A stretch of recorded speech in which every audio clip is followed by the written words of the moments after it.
찬미 예수님, 낮에는 푸른 산, 흰 구름을, 밤에는 달과 별들이 당겨지는 그 호수의 맑은 물로 주님의 은총이 애청자 여러분의 마음을 풍성히 적셔 주시기를 빌면서 창세기 28장의 말씀을 봉사하겠습니다. 28장 1절에서부터 5절 사이에서는 이삭이 야곱을 떠나보내면서 축복을 해주는 것이 나와요. 이상하게도요, 이삭은 야곱이 자기를 속였다고 해서 한 번도 야단치거나 또 그 벌을 내린 적이 없습니다. 그냥 28장에서 보면 멀리 떠내보내면서 축복을 해주거든요. 이것이 부모의 마음이 아닐까 하는 생각이 들었습니다. 녀석도 그렇게 가지려고 애를 쓰니 가지려면 가져라 하는 이런 그 부모의 마음이요.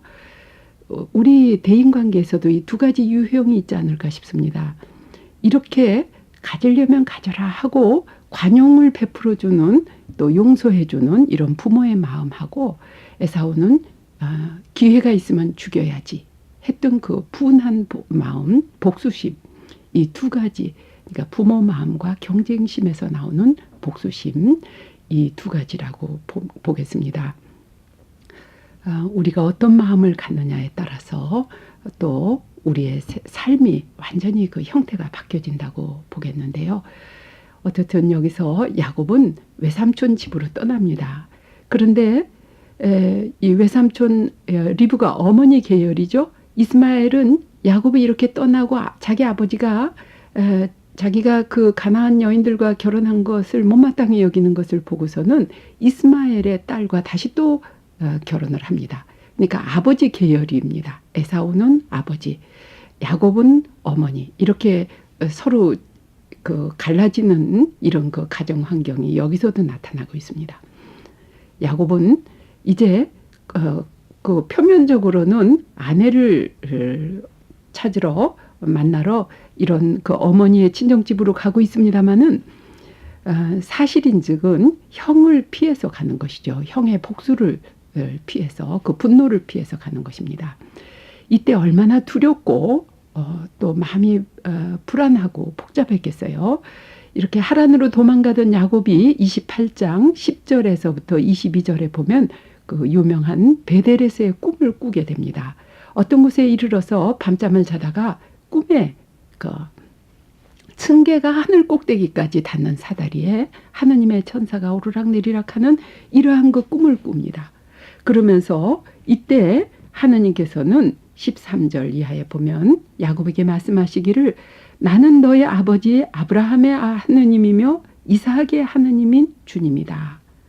나는 내가 누워있는 이 땅을 너와 너 후손에게 준다. 말하자면 야곱이 약속의 정통적인 계승자라는 것을 여기서 확인해 주시는 것입니다. 그래서 하나님께서는 아브라함과 이삭에게 하셨던 그 약속을 야곱에게도 그대로 이렇게 13절에서부터 15절까지를 계속 그 확인을 해 주시는 것이 나옵니다. 그러면서 나는 너와 함께 있으면서 내가 어디로 가든지 너를 지켜주며 너를 다시 이 땅으로 데려오겠다. 내가 너에게 약속한 것을 다 이루기까지 너를 떠나지 않겠다고 베텔의 하느님께서는 특별히 야곱에게 이런 그 보호의 약속을 해주시는 것입니다. 16절에서부터 17절까지 야곱은 잠에서 깨어나 진정 주님께서 이곳에 계시는데도 나는 그것을 모르고 있었구나 하면서 두려움에 쌓여서 말하기를 이 얼마나 두려운 것인가.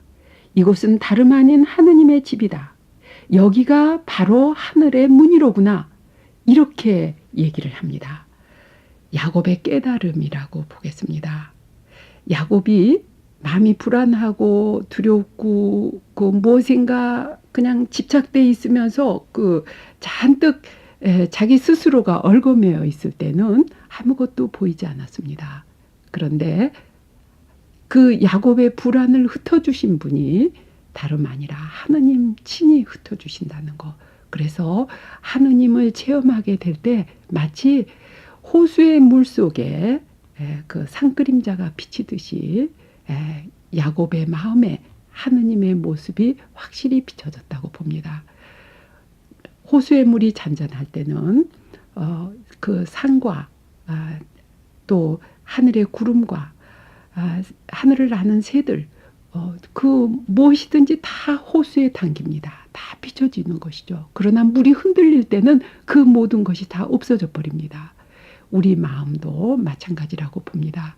우리 마음이 고요할 때 또 특별히 다른 사람에 대한 어떤 내가 무엇을 하려고 하는 어떤 그 내 욕망이 강할 때 그리고 또는 그 욕망 때문에 어떤 불의를 저질렀을 때 두려움을 가지고 있거나 또는 거기 반대로 그 피해를 받고서 붕괴하는 그러한 그 상태, 내 마음이 혼란스러운 상태에서는 내 마음의 호수에 아무것도 비치지 않는다는 것이 이 베텔의 하느님, 이 야곱의 깨달음인 것입니다.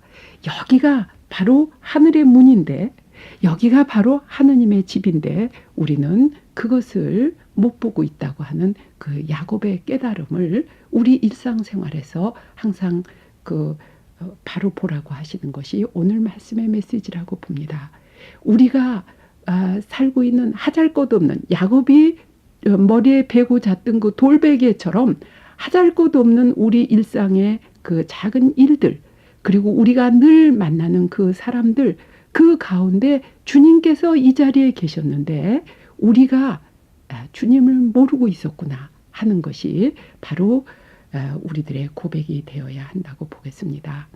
주님께서 우리들 모든 생활에서 우리 일상생활에서 당신을 늘 나타내 보이시는데 그 주님을 만날 수 있도록 우리 마음이 늘 평정하기를 바라면서 이때부터 야곱의 발걸음이 굉장히 가벼워졌다는 것이 29장 1절에서 나타나는데 이러한 가벼운 발걸음으로 하란을 향하게 되는 이 야곱에 대해서 하란에서의 야곱 29장에 대해서 내일 다시 계속하기로 하겠습니다.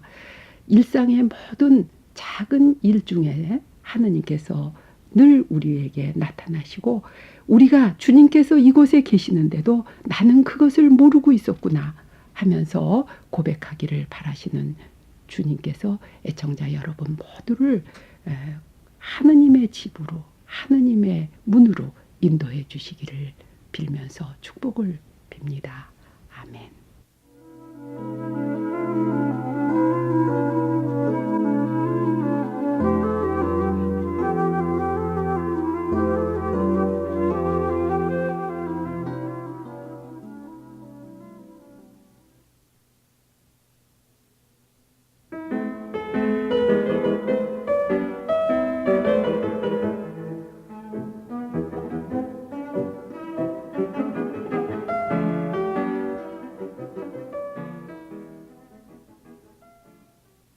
찬미 예수님, 하늘에서 떨어지는 빗물과 땅속에서 솟아나는 샘물로 생명의 기운이 넘치게 하시는 주님의 축복이 애청자 여러분의 가정에 충만하시기를 빌면서 창세기 29장 1절에서 20절의 말씀을 봉사하겠습니다. 오늘 29장에서 1절에서부터 12절 사이에는 운물이라고 하는 이런 주제가 주를 이루고 있습니다. 베델에서 힘을 얻은 야곱이 동방 땅에 도착해서 제일 먼저 간 곳이 운물이었어요. 이 아브라함의 종이 리브가를 야곱의 어머니 리브가를 데리러 왔을 때도 이 운물에 제일 먼저 도착을 하죠. 이 운물하고 혼인하고는 대단히 중요한 관계가 있습니다. 그 모세도 이 우물에서 자기 아내를 만났던 거하고도 또 연결이 되고요. 아무튼 여기 1절에서부터 12절 사이에 우물이라는 단어가 7번이 나옵니다. 그런데 이 아브라함의 종이 낙타 10마리에 온갖 귀한 선물을 싣고 와서 리브가를 만났던 것과는 달리 야곱은 망명길에 초췌한 무일푼의 신세가 되어 있습니다. 얼마나 큰 대조가 되는지요. 그렇지만 하느님의 섭리는 아브라함의 종에게나 이 야곱에게 똑같이 만나야 할 사람을 곧바로 만나게 해준다는 것으로 이제 이 성서 말씀이 이어지고 있습니다. 10절에서 보면 야곱은 자기 외숙 라반의 딸 라헬과 외숙 라반의 양떼를 보자 다가가 우물에서 돌을 굴려내고 자기 외숙 라반의 양떼에게 물을 먹였다. 야곱은 라헬을 보자 갑자기 힘이 솟구쳐서 돌 뚜껑을 벗겨내고 양떼에게 물을 먹였다는 그런 말이 되겠습니다. 라헬이 이처럼 자기 양떼가 기다리지 않고 먼저 물을 먹게 해주는 이 특혜를 받으면서 이 행동을 보는 사이에 두 사람이 즉시 이렇게 하나로 맺어지는 그런 계기가 되지 않았을까. 후대 사람들이 그렇게 생각도 하죠. 11절에서 야곱은 라헬에게 입을 맞추고 목 놓아 울었다고 했어요. 야곱의 울음은 그동안의 불안, 고생이 끝나고 그 안도의 기쁨, 그리고 자기가 원했던 그 여인을 만나게 된, 말하자면 첫사랑의 여인이 된 이런 라헬을 만난 것에 대한 기쁨이라고 볼 수가 있겠습니다. 성서 이야기에서 남자가 여자에게 입 맞췄다는 기록은 바로 이 대목이 유일한 기록입니다. 물론 후에 이제 라반이 야곱을 입 맞추면서 맞이하기는 합니다만은 그건 또 틀리죠. 15절에서 이 라반은 한 달 동안 야곱이 그 라반의 집에 묵고 있었을 때 그 이후에 묵기를 내가 내 혈육이기는 하지만 내 일을 거저해 줄 수야 없지 않겠느냐. 내 품값이 얼마면 좋은지 나에게 말해보아라. 이렇게 말을 하고 있어요. 그런데 여기서 거저해 줄 수야 없지 않겠느냐 하는 이 번역을 선신부님 번역으로는 공으로 나를 섬길 의무가 있겠느냐 이렇게 번역하는데 이것이 보다 더 원문에 가까운 말이라고 보겠습니다. 이 섬기다는 말이 굉장히 중요한 말이에요. 이 이야기에서 7번씩이나 이 섬기다는 말이 나오고 있거든요. 근데 사실 이 야곱은 형을 섬기지 않기 위해서 축복을 가로챘고 또 아버지가 야곱에게 축복해 줄 때도 내 모든 형제들이 너를 섬기리라고 했는데 아주 정말 이 역설적으로 여기에서는 자기 그 외삼촌에게 섬김을 이렇게 강요당하고 있다 그럴까요? 또 자기 스스로 섬기겠다고 약속을 하고 있습니다. 고대 근동인들이 아내 몸값을 치르는 것은 보통이었는데 그것은 그 풍습이었는데요. 몸값을 치르게 되면 아내를 더 사랑하게 되고 또 이혼이 어려워진다는 그런 이유도 있었습니다. 그런데 이 몸값으로는 양이나 소나 뭐 이런 귀금속 등들이었지만 야곱은 무일푼이었기 때문에 자기의 노동력을 제공했다고 하겠다 그랬어요. 7년이라고 하는 거 당시에 상용되던 그 신부의 몸값이라 그럽니다. 그래서 이제 야곱은 이렇게 그 장기 노동 계약을 맺게 됩니다. 그리고 삼촌을 섬기게 되는 것이죠. 그리고 나서 16절, 17절에는 이제 그 라반의 두 딸에 대한 소개가 나옵니다. 큰딸 레아는 두 눈에 그 눈이 생기가 없었다. 또는 선신부님 번역으로는 두 눈이 흐리다라고 번역하고 있는데 사실상 이 번역은 좀 틀린 번역이라고 그러기도 합니다.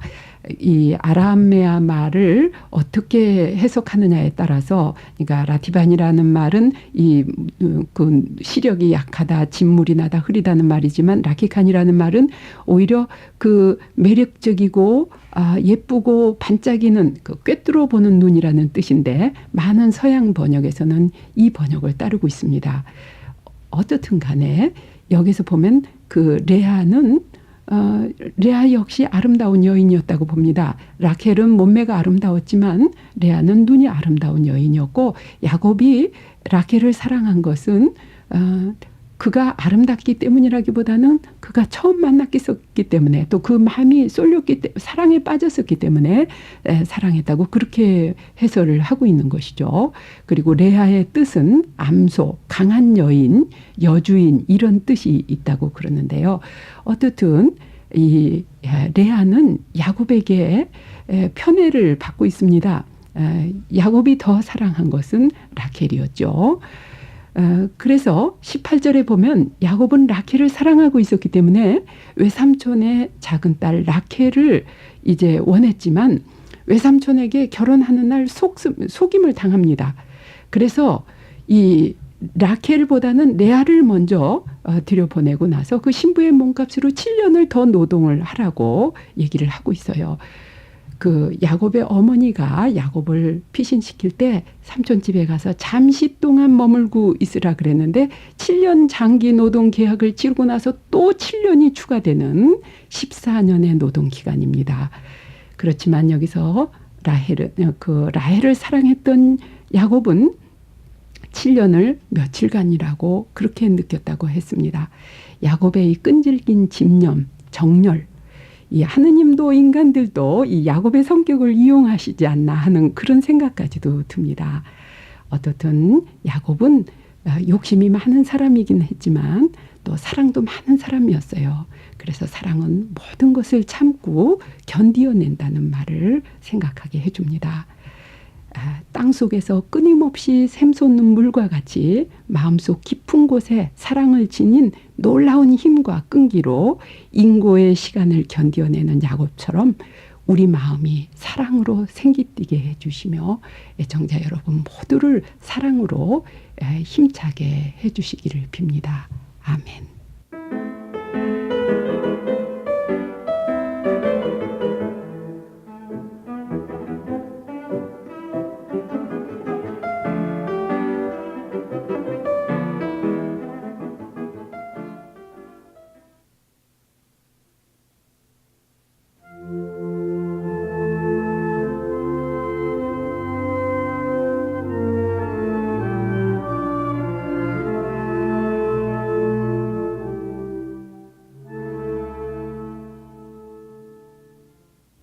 참 예수님, 꿀을 모으는 벌들에게 열매 맺는 꽃나무를 찾아다닐 날개를 주시고 여왕벌을 중심으로 놀라운 공동생활을 하게 만드시는 주님을 감탄하면서 애청자 여러분이 주님의 말씀에서 꿀처럼 단맛을 느끼게 되기를 빕니다.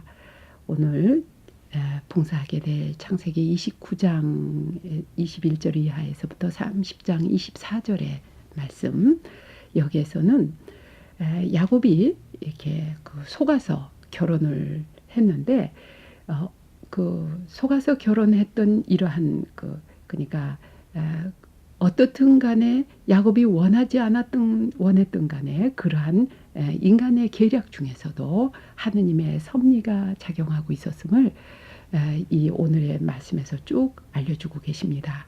이러한 그 야곱이 다른 성조들처럼 라헬 혼자하고만 결혼을 했더라면 아마 12아들은 태어나지 않았을 텐데 레아를 이렇게 속임수로 라반이 주었기 때문에 결혼을 시켰기 때문에 이런 이스라엘의 12지파가 태어난다는 이런 그런 얘기가 되겠습니다. 라반의 탐욕이나 잔인성, 그러니까 말하자면 딸들의 참 행복을 생각하는 대신에 자기 그 욕심에 따라서 딸들을 팔아먹은 셈이죠. 그리고 두 자매를 한 남자에게 시집 보내는 그러한 물론 그 지방에 그런 풍습이 있었다고 하지만 얼마나 잔인한지요. 후에 레위기에서는 이러한 비윤리적인 것을 금하고 있습니다. 29장 31절에서부터 30장 24절에서는 하란에서 출생한 야곱의 11아들하고 딸 한 명에 대해서 얘기를 하고 있어요. 근데 이 이야기 전체가 세 부분으로 나누는데 이 아내들이 네 아들들을 낳는 것으로 나눴습니다. 그래서 29장 31절에서 35절까지는 레아의 네 아들들, 그리고 30장 1절에서 13절까지는 두 여종의 네 아들들, 또 30장 14에서 24절까지는 라헬과 레아의 네 아들들, 이렇게 그 아들들을 중심으로 해서 세 부분으로 크게 나눕니다. 이 이야기의 주제가 그 아이들을 많이 출산하는 이러한 것인데요. 자매끼리 아이 낳기 경쟁을 하고 있잖아요. 현대 우리로서는 도저히 이해할 수가 없습니다. 그런데 이것은 그 자손이 하느님의 축복이라는 것, 이것을 생각할 때 완전히 달라집니다. 이 야곱도 자기 형과 더불어서 축복을 자기가 받으려고 경쟁했잖아요. 아내들도 자식의 축복을 받으려고 경쟁을 하고 있습니다. 야곱이라고 하는 이 인물은요, 경쟁으로 태어나서 경쟁으로 죽어가는 인물 같아요. 온 생애가 경쟁으로 점철됐다고 봅니다. 나면서부터, 그리고 결혼할 때도 이 두 아내들 사이에서 나중에 몸종들까지 해서 네 여인들 사이에서 얼마나 괴로웠을까, 긴장하고 힘들었을까. 동정이 가지기도 하지만 자기가 엎지른 물이라고도 생각이 됩니다. 어떻든 여기서 이제 아들들, 야곱의 12아들들에 대한 이 기술이 나오는데, 이 이야기에서 첫 번째로 언급하는 것이 29장 31절, 여기에 레아의 불행입니다. 라헬을 야곱이 특별히 사랑했기 때문에 레아에게는 완전히 결혼한 남자로서 그 남편으로서의 의무를 다할 뿐이지 사랑은 없었다고 봅니다. 이것이 성서에서 레아가 31절에 보면 자기가 사랑받지 못하는 것을 주님께서 아시고 이 레아의 태를 열어주셨다, 이렇게 얘기를 하고 있어요.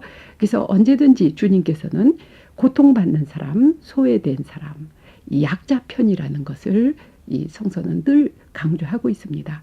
그래서 이 라헬은 자기 남편의 사랑을 독차지하고 있었지만, 레아가 사랑받지 못한 레아가 아들 6에 딸 하나를 다 낳은 7아이들을 다 낳은 다음에서야 그때서야 라헬은 요셉 하나를 낳게 되잖아요.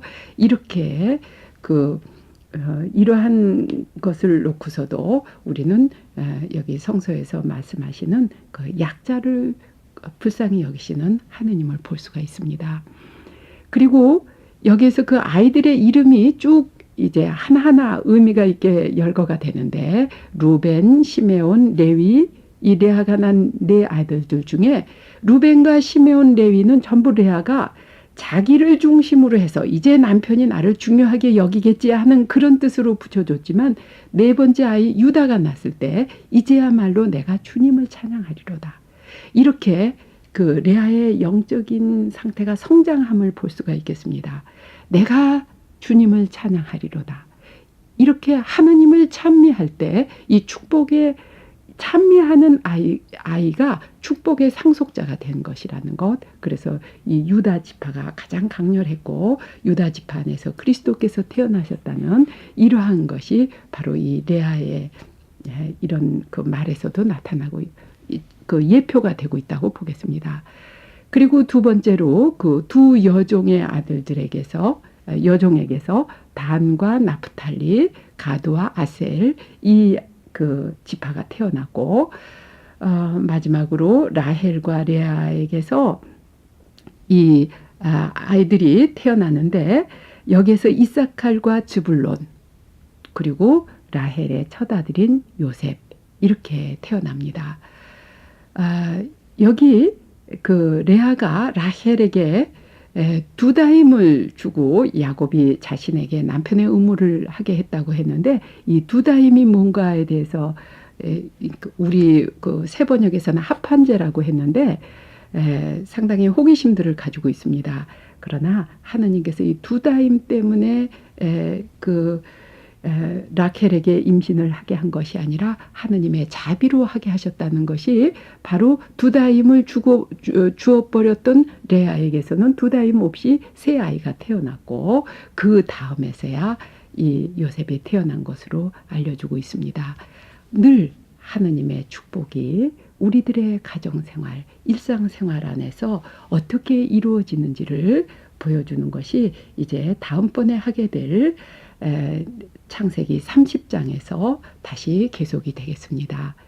주님, 이 가정생활의 모든 복잡한 문제, 또 우리들이 이해할 수 없는 문제까지도 주님께서 축복으로 개입을 해주시며 함께 해주시는 주님의 섭리를 믿을 수 있게 해주심으로써 우리 모든 애청자들을 축복하여 주소서. 아멘.